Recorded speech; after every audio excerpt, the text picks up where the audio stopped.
Quel regard portez-vous sur cette nouvelle mode politique qui consiste, à droite comme à gauche, de créer des primaires?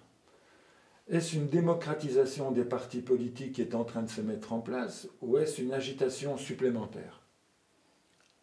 Je pense que ça multiplie le spectacle par deux.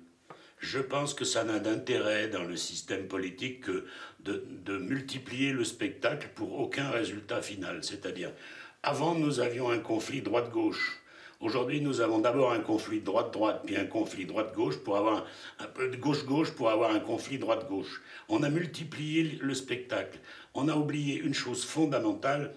Je pense qu'au lieu d'élire des personnes, on devrait élire des programmes.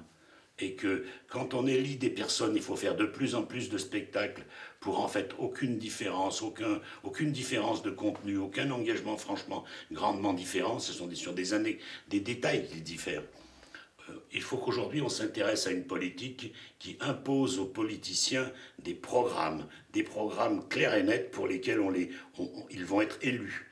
Ce n'est plus les hommes qu'on doit élire, c'est des programmes. La grande farce des primaires, c'est multiplier le spectacle, mais continuer d'avoir un contenu totalement vide. Avons-nous des programmes clairs? Non. Et donc pour vous, l'évolution saine de la politique, ça serait enfin que les programmes deviennent le lieu d'échange? Je pense que pour une fois, on devrait imposer aux gens qui se présentent un livre qu'ils devraient fournir plutôt que 500 signatures, un livre-programme qu'ils devraient fournir avant toute campagne.